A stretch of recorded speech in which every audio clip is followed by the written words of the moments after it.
Okay, I'm going to try to put it all together in this. So you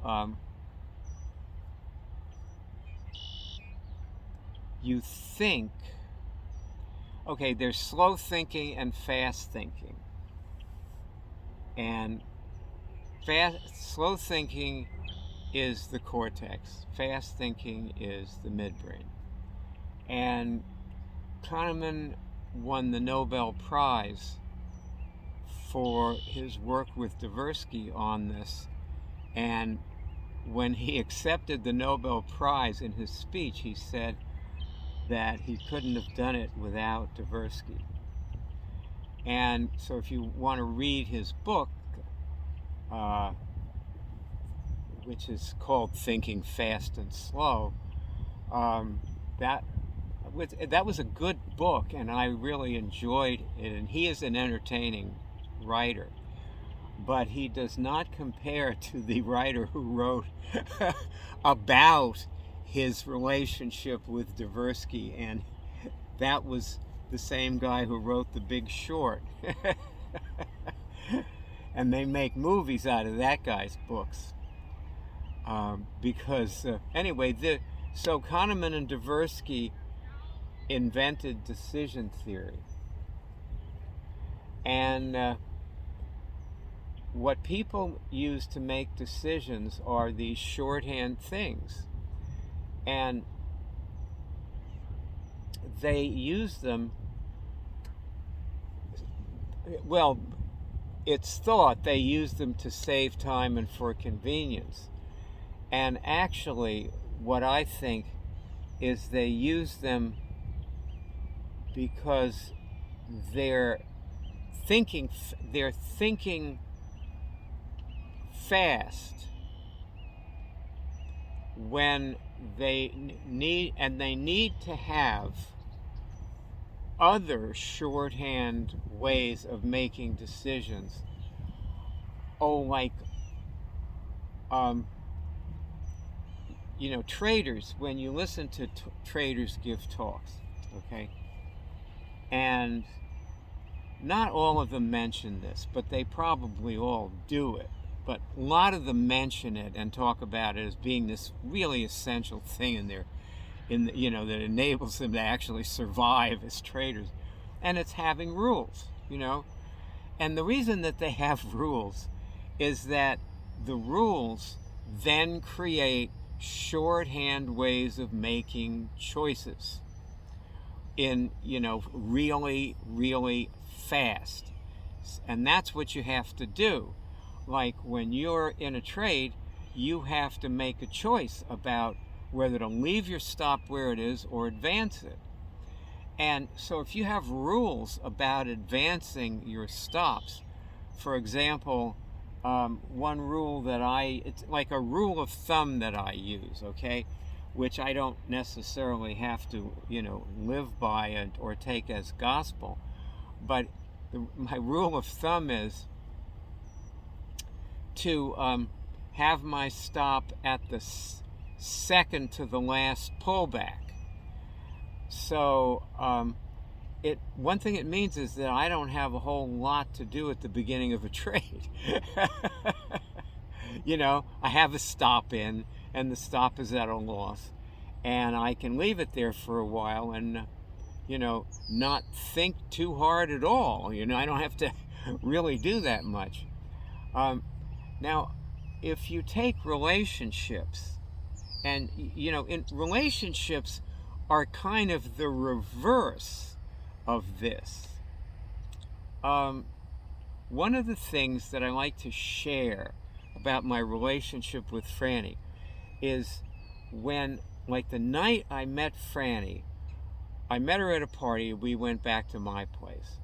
And by the time we got to my apartment, I knew I was going to spend the rest of my life with her. And it wasn't really anything that I decided, and it wasn't a snap decision. So what was it? It didn't fit into either category. It was just a knowingness that came over me. And, you know, so from there I had a lot of thinking to do, and where, you know, which I've spent the rest of my life doing and working out this thing. And at some point, I decided that it would be the best thing if Franny and I terminated our marriage. And we never got a divorce, but we realized that, see, for one thing, I'm not really cut out to be married. I am cut out to be loyal and to be bonded to somebody.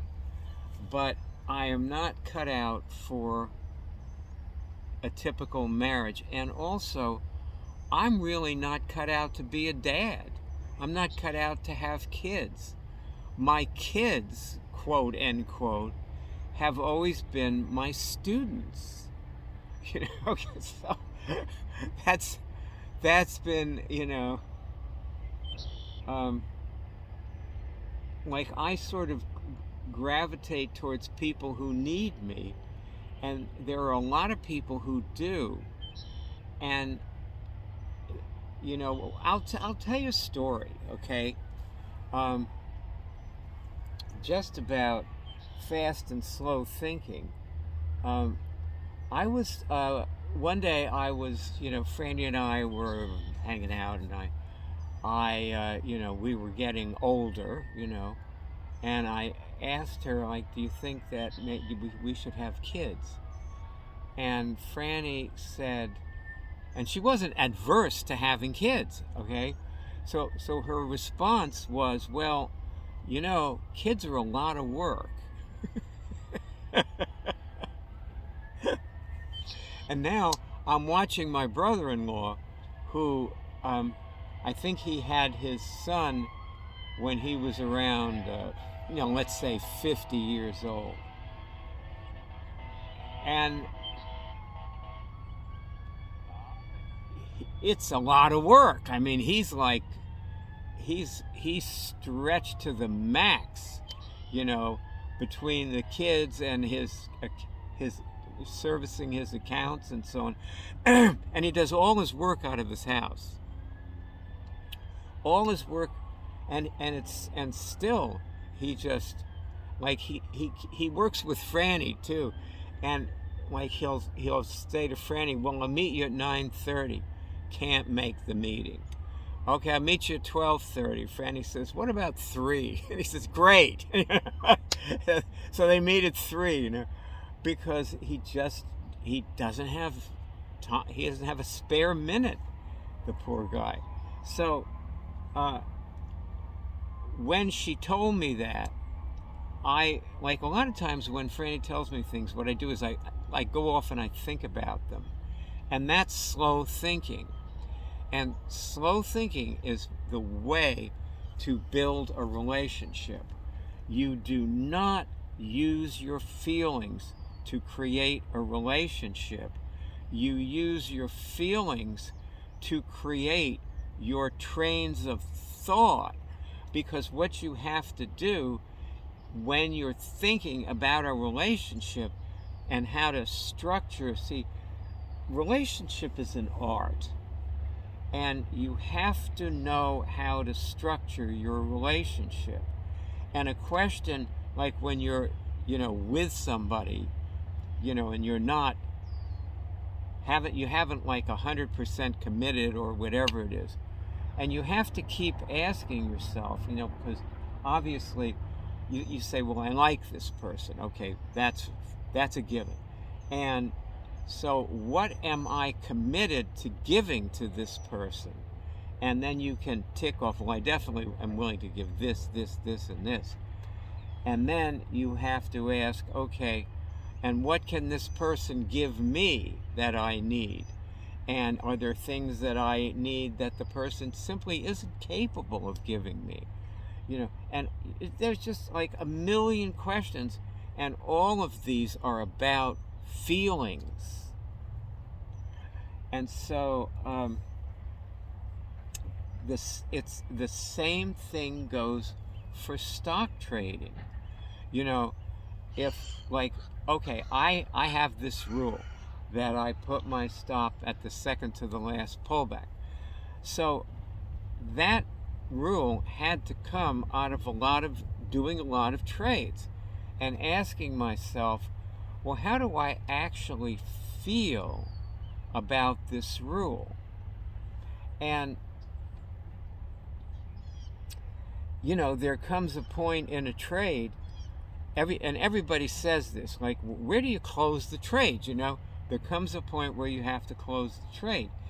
And for me, that point comes, there was this one trader who I keep going back to this. This was such a good thing he said. He said that he's like an insurance company with trades, and he creates actuarial tables where if the trade is a 22-year-old, sure, we'll insure you against heart attacks, but if the guy is 92, you want to insure him against heart attacks? Well, yeah, but it's going to cost you, because the likelihood of a heart attack really skyrockets in the 40s and 50s, unless you're eating a certain diet. And I think there are some insurance companies that actually ask about this, like, well, what do you eat? Do you smoke? Well, they certainly ask, like, are you a smoker? And boy, if you are, whoa, up go those costs of insurance. So this is all what, this slow thinking is. And so when I'm watching a trade and I have my stop at the second to the last pullback, I have to ask myself, what's the likelihood of it coming back to where my stop is right now? And if the likelihood is good, and meanwhile the trade is soaring, this could be an ideal time to bail, because that's what you want. You want to sell into the momentum of like a power candle, that's just shooting up. And this is, by the way, this is applicable to any time frame. So if you're somebody who trades in a 5-day framework, let me just tell you one other thing, about this. There's this, I've talked about Stockby in these courses. These, these movies about thinking, and using feelings to make decisions, and so, because emotions are very useful. That's one of the main messages from this is your emotions are very useful, and they're what you have to use to do all this stuff. And anyway, this guy, he made a rule for himself, like he does a lot with momentum breakouts, and which I do too. And I didn't exactly get it from him, but he certainly put me back in that direction when I was, veering around with, other things to do. And I realized that there are ways to analyze things that can find mini momentum breakouts all over the place in whatever else, like a lot of times I really like entering trades at the extremes of broadening formations, on the opposite side from the direction that it's broadening in. And so one of the things he was saying, though, what he does is he waits for something that's been flat for a long time, like weeks maybe, and then he finds a momentum breaker. He uses scans. I hate scanning, so I don't do his methods. But one thing he said is that you have here is a momentum breakout, and you can get into it the next day, and you maybe can get into it the day after. But he said when it has another momentum breakout and it's been up 3 days in a row, don't buy it.